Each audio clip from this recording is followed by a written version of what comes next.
बिस्मिल्लाहिर्रहमानिर्रहीम, अस्सलाम वालेकुम। मैं हूं मखदूम शहाबुद्दीन। जुम्मा 26 सितंबर 2025 का आगाज हो चुका है। नाज़रीन इकराम, तशवीशनाक डेवलपमेंट्स हैं। अमरीकी जंगी तैयारों को गैर मामूली हुक्मनामा जारी कर दिया गया है और अमरीका अब बाज़ाब्ता तौर पर रूस के खिलाफ मैदान में उतरने का फैसला कर चुका है। और इसके साथ ही साथ अमरीका के जो डिपार्टमेंट ऑफ डिफेंस के सेक्रेटरी हैं, जो कि अब डिपार्टमेंट ऑफ वॉर बन चुका है, तो सेक्रेटरी वॉर जो हैं यूनाइटेड स्टेट्स के, उन्होंने एक अनप्रेसिडेंटेड किस्म की मीटिंग बुलाई है अमेरिका के जनरल्स और एडमिरल्स की। यह तारीख में पहली दफा हो रहा है और इस वक्त नेटो ममालिक जो हैं, रशिया उनके साथ अपनी छेड़खानी जो है वो भी जारी रखे हुए है और नेटो इस वक्त कंफ्यूज्ड है। नेटो इस वक्त ये सोच रहा है कि एस्केलेशन किस तरफ को बढ़ती है और इस वक्त सूरत हाल किसी भी वक्त तशवीशनाक रुख इख्तियार कर सकती है। इसके साथ ही साथ एक और बड़ी खबर है। बड़ी खबर यह है कि भारतीय एयर चीफ और आर्मी चीफ में लड़ाई शिद्दत पकड़ गई है। यह मामला क्या है और इख्तियारात की जंग जो है वो भारत की जो फोर्सेस हैं, एक तरफ आर्मी और एक तरफ एयरफोर्स, इनके दरमियान इख्तियारात की जंग ने इस वक्त शिद्दत इख्तियार कर ली है। ये सारी डिटेल्स एक एक करके आपके सामने रखते हैं। सबसे पहले तो आप मामलात की संगीनी का अंदाजा यहां से लगाएं कि पहले रशियन ड्रोन्स जो हैं और रशियन मिसाइल्स जो हैं वो यूक्रेन के बॉर्डर के साथ पोलैंड और रोमानिया आते हैं। फिर रशियन फाइटर जेट्स जो हैं वो एस्टोनिया की एयर स्पेस को वायलेट करते हैं। फिर उसके बाद डेनमार्क और नॉर्वे जो है उनके एयरपोर्ट्स कोपेनहेगन और ओस्लो, इन दोनों शहरों के जो एयरपोर्ट्स हैं उन पर फ्लाइट एक्टिविटी को मुअत्तल करना पड़ जाता है क्योंकि ड्रोन्स जो हैं वो देखे जाते हैं। और इस वक्त नेटो जो है वो डिवाइडेड भी है कि जी हम रशियन ड्रोन्स को मार गिराएं या नहीं। अलबत्ता मैं आपको यह बता दूं कि वो ममालिक जो पहले आते हैं ना, जो ईस्टर्न फ्लैंक है नेटो का या यूरोप का, जो यूक्रेन के साथ बॉर्डर शेयर करते हैं, जो रशिया के रडार पे पहले आएंगे, उन्होंने ये बातें करना शुरू कर दी है कि भाई अब हम रशियन जेट्स को गिराएंगे। अब रशिया की तरफ से इंक्लूजन हुई, रशिया की तरफ से दखल अंदाजी हुई और हमारी जो टेरिटोरियल इंटेग्रिटी को वायलेट किया गया तो हम जवाब देंगे।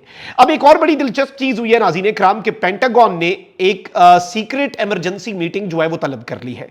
Hundreds of US generals and admirals from across the globe have been told to rush to Virginia next week without being told why. यानी पूरी दुनिया से मुख्तलिफ जगहों के ऊपर स्टेशन अमरीकी एडमिरल्स और जनरल्स को बुला लिया गया है और उन्हें कहा गया कि अगले हफ्ते वर्जीनिया पहुंचे और उन्हें यह नहीं बताया गया कि क्यों। Even those overseeing troops in conflict zones are being pulled away from their commands. यानी कॉन्फ्लिक्ट जोन्स के अंदर वो जनरल्स और एडमिरल्स जो ट्रूप्स को डायरेक्टली जंगों के अंदर या कॉन्फ्लिक्ट जोन्स में मैनेज कर रहे हैं, उन्हें उनकी कमांड कर रहे हैं, उन्हें भी बता दिया गया कि फौरी तौर पर आओ। The move has left top officers baffled and worried with some openly questioning the risk of yanking so many leaders of duty at the same time. और इस सबके इंपॉर्टेंट चीज यह है कि याद रखिएगा बाय द वे, अमेरिका के जो पीट हेग्सेथ हैं, जो सेक्रेटरी ऑफ डिफेंस थे और अब इनका टाइटल चेंज कर दिया गया है, सेक्रेटरी ऑफ वॉर है। वॉर सेक्रेटरी जो है नाज़रीन इकराम, इन्होंने कुछ बड़ी डेवलपमेंट्स भी की हैं। इन्होंने टॉप ब्रास को स्लैश किया है, कुछ सीनियर कमांडर्स को इन्होंने फायर भी किया है और इवन इन्होंने पेंटागन को डिपार्टमेंट ऑफ वॉर के तौर पर रीब्रांड भी किया है। और अब इन्होंने अमेरिका की जो पावरफुल मिलिट्री लीडरशिप है उसके तकरीबन 800 लोगों को एक ही कमरे में, एक ही हॉल में इकट्ठा करने का फैसला किया है और नो वन नोज व्हाई। और इससे एक चीज समझ आ रही है और पूरी दुनिया का मीडिया यह बात कर रहा है कि United States is going to war, क्योंकि वॉशिंगटन पोस्ट ने यह कहा है कि हंड्रेड्स ऑफ जनरल्स और एडमिरल्स जो हैं उन्हें यह बता दिया गया है कि आपने क्वांटिको वर्जीनिया पहुंचना है, इमरजेंसी असेंबली है आपकी। और इसमें इवन कमांडर्स को भी नहीं पता कि उन्हें क्यों बुलाया गया है और इस सारी सूरत हाल में यह एक बहुत इंपॉर्टेंट चीज है। इसके साथ ही साथ मैं आपको यह बताऊं कि रशिया के जो फॉरेन मिनिस्टर हैं सर्गेई लारोव, अब इस चीज को आप साइड पे रखें, एक और खबर पे हम आ रहे हैं ना। रशिया के जो फॉरेन मिनिस्टर हैं सर्गेई लारोव, उन्होंने कहा है कि NATO has declared a war on Russia. अब वो ये कह रहे हैं कि नेटो ने रशिया पे वॉर डिक्लेयर कर दी है। अच्छा, एक और दिलचस्प चीज ये हुई है नाज़रीन इकराम के डेनमार्क के एयरपोर्ट कोपेनहेगन एयरपोर्ट पे फ्लाइट एक्टिविटी मुअत्तल हुई, फिर नॉर्वे का ओस्लो, और अब यह बताया जा रहा है कि जर्मनी का जो बर्लिन एयरपोर्ट है वहां पर ड्रोन्स तो नहीं आए लेकिन साइबर अटैक हुआ है। इसके साथ ही साथ कोर्सर पोर्ट है डेनमार्क के अंदर, ये पोर्ट है। इस पोर्ट के ऊपर सिक्योरिटी फोर्सेस जो हैं वो एरिया को पेट्रोल कर रही हैं क्योंकि यहां पे ड्रोन एक्टिविटी इस जगह पर भी रिपोर्ट हुई है। अब इस सूरत हाल को आप देखें कि यह भी तशवीशनाक है। फिर अब नेटो जो है वो डिवाइडेड है कि भाई रशिया के वॉर प्लेन्स एस्टोनिया में आए, फाइटर जेट्स जो हैं, अब हम उन्हें शूट डाउन करें या ना करें। अब रशियन एम्बेसडर जो फ्रांस में है, रशियन सफीर जो फ्रांस में पेरिस में है, उन्होंने पेरिस में बैठकर यह कहा है, वार्निंग जारी की है कि war will begin if NATO shoots down a Russian plane, यानी जंग जो है वो मौके पर उसी लम्हे उसी सेकंड शुरू हो जाएगी अगर नेटो ने रशियन प्लेन को शूट डाउन किया। इसमें उन्होंने बाज़ाब्ता तौर पर कह दिया है कि this will mean the beginning of a military conflict, फिर एक मिलिट्री कॉन्फ्लिक्ट होगा। अब इन सारी चीजों को हम इक्वेशन में रखें तो एक और डेवलपमेंट हुई है। अब अमेरिका वाली डेवलपमेंट, फिर उसके साथ नेटो और यूरोप के एयरपोर्ट्स पे और ड्रोन एक्टिविटी और एयर स्पेस वायलेशंस, और फिर रशिया के सफीर का यह कहना पेरिस में बैठकर, क्योंकि उन्हें अंदाजा है कि ये रशियन फाइटर जेट्स को गिरा सकते हैं। अब हुआ यह नाज़रीन किराम कि रशियन कुछ वॉर प्लेन्स जो हैं वो अलास्का के करीब, अलास्का सबसे करीब पड़ता है ना रशिया से अमेरिका के, अलास्का के करीब कुछ रशियन वॉर प्लेन्स जो हैं उन्हें इंटरसेप्ट करने के लिए अमेरिका के फाइटर जेट्स जो हैं वो फजा में आए हैं। और यह बताया जा रहा है कि 2 Russian Tu-95 long range strategic bombers और 2 Su-35 फाइटर जेट्स जो हैं वो बेसिकली अलास्का का जो एयर डिफेंस का आइडेंटिफिकेशन जोन है, जो अमेरिका ने एक जोन बनाया हुआ है कि यहां पर कुछ आएगा तो हमने आइडेंटिफाई करना शुरू कर देना है, तो जैसे ही वो उस जोन के अंदर दाखिल हुए, यानी उन्होंने एयर स्पेस अमेरिका की वायलेट नहीं की, लेकिन वो उस जोन में आ गए जो अमेरिका ने सर्वेलेंस के लिए रखा हुआ है। फौरी तौर पर अमेरिका ने 4 F-16 और एक E-3 सर्वेलेंस एयरक्राफ्ट और 4 KC-135 टैंकर्स जो हैं वो डिप्लॉय कर दिए, फजा के अंदर आ गए, और सदर ट्रंप ने व्लादिमीर पुतिन जो है उसे इंतबाह भी भेज दिया है।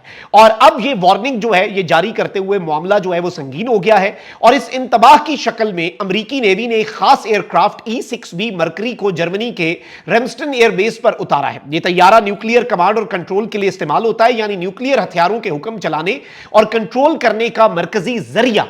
अब नाज़रीन किराम, आमतौर पर यह तैयारा जो है अमेरिका में रहता है, लेकिन अब ट्रंप ने इनडायरेक्ट सिग्नल जो है वो भेज दिया है, और एक तरफ अमेरिका ने रशियन बॉम्बर एयरक्राफ्ट जो है उनके रिस्पांस में अपने जेट्स डिप्लॉय किए, साथ ही अपना न्यूक्लियर कमांड वाला जो तैयारा है वो जर्मनी में स्टेशन कर दिया। यानी देयर इज अ पॉसिबिलिटी, और ये जो अब अमेरिका के सेक्रेटरी ऑफ वॉर ने 800 अपनी टॉप इवन ब्रिगेडियर्स लेवल के और जनरल्स और एडमिरल्स इन सबको बुला लिया है, ये कोई आम चीज है, ये बहुत बहुत बहुत बड़ी डेवलपमेंट है।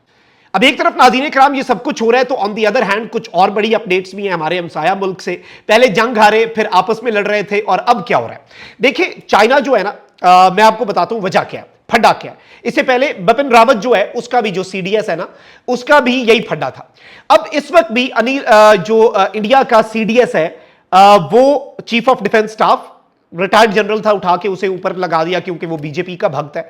अब ये बेसिकली इंडिया जो है ना वो चाइना की तर्ज पे अपनी मिलिट्री को रीब्रांड करना चाह रहा है, और उसकी ऑर्गेनाइजेशन को वो किस तरह से। चाइना में ये नहीं होता कि एयरफोर्स अलग है आर्मी अलग है। चाइना में क्या होता है, चाइना में नाज़रीन किराम थिएटर कमांड्स होती हैं, यानी एक कमांड है ईस्टर्न वेस्टर्न इस तरह से, और ईस्टर्न कमांड जो है उसकी अपनी आर्मी, अपनी एयरफोर्स और अपनी नेवी, यानी पाकिस्तान के बॉर्डर के ऊपर एक कमांड हो और उसे आर्मी देखे। इस तरह से एयरफोर्स जो है ना उसके इख्तियारात कम हो सकते हैं, सादा लफ्जों में आप ये समझें।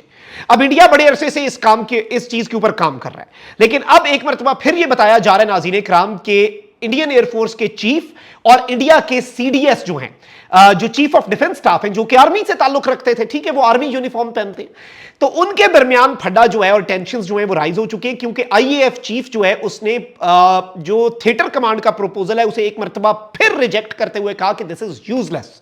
अब इंडियन एयरफोर्स में कंसर्न है कि भाई हमारी ताकत खत्म हो जाएगी, यानी एक जनरल होगा, लेफ्टिनेंट जनरल होगा इंडिया का, वो लेफ्टिनेंट जनरल एयरफोर्स भी उस एरिया में देख रहा होगा, इस तरह तो एयरफोर्स की कमांड का फायदा ही नहीं रहेगा, तो वो अपने इख्तियारात की जंग के अंदर इनका आपसी फड्डा भी शुरू हो चुका है। बाय द वे वैसे भी जब आप जंगें हारते हैं तो इसी तरह की चीजें जो हैं वो होती हैं, और ये अब इस वक्त इंडिया को फेस करना पड़ रहा है। कमेंट सेक्शन में राय का इजहार जरूर करें, अपना बहुत ख्याल रखिए। अल्लाह निगहबान, पाकिस्तान जिंदाबाद।